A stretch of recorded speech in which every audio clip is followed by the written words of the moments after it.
Shalom. Thanks for joining me. I'm going to do Numbers chapter 19, and this one is interesting as well. It's got several parts to it. This is part of our Bible lesson for, my church.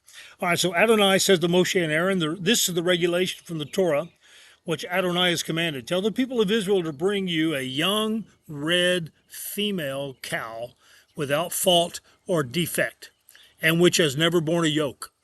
You are to give it to Eleazar the Kohen. It is to be brought outside the camp and slaughtered in front of him. Eleazar the Kohen is to take some of its blood with his finger and sprinkle this blood toward the front of the tent of meeting 7 times. The heifer is to be burned to ashes before his eyes. Its skin, meat, blood, and dung is to be burned to ashes. The Kohen is to take cedar wood, hyssop, and scarlet yarn and throw them onto the heifer as it is burning up. Then the Kohen is to wash his clothes and himself in water, after which he may re-enter the camp.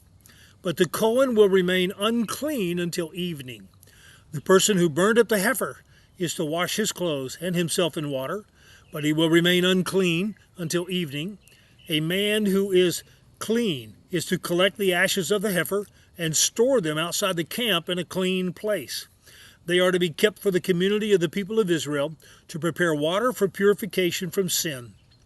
The one who collected the ashes of the heifer is to wash his clothes and be unclean until evening. For the people of Israel and for the foreigners staying with them, this will be a permanent regulation.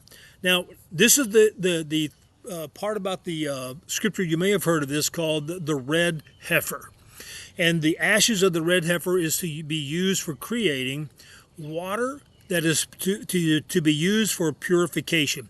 You mix some of the ashes in the water and you sprinkle this water over you, or you pour some of the water over the hands, and that is also to prepare the entire tabernacle. And later, when the temple is built under King Solomon 1,000 years later, then that's when you see the ashes of the red heifer.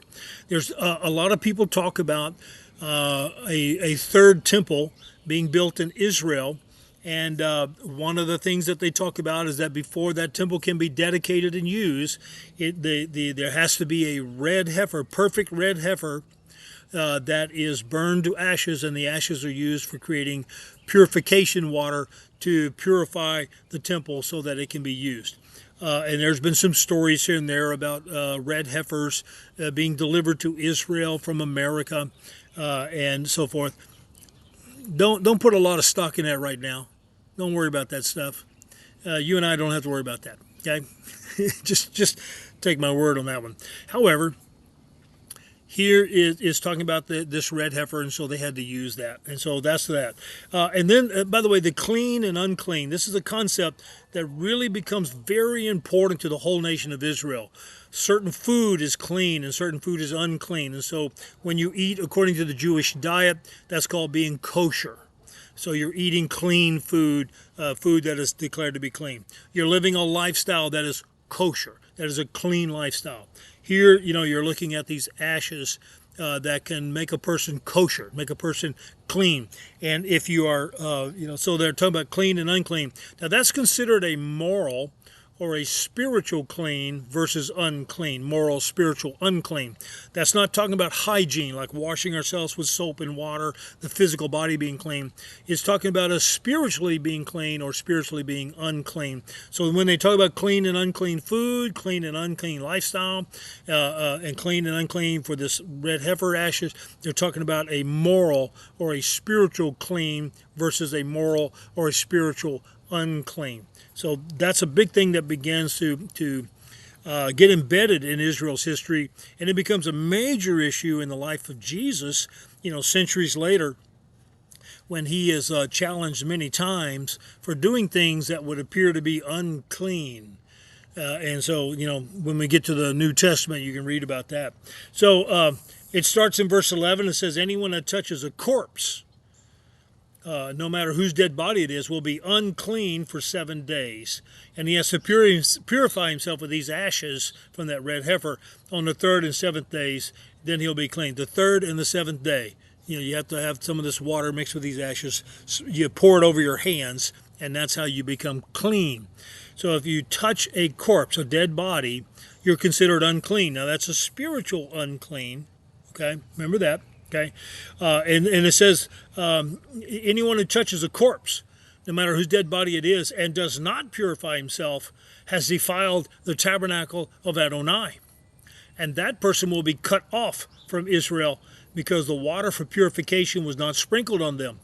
He will be unclean. His uncleanness is still on him. Now, when they say cut off, that means he's going to be shunned and made to live outside the camp of Israel. That's what they're talking about there. And then it said, now here's the law. It said, when a person dies in a tent, everyone who enters the tent and everything in the tent will be unclean for 7 days.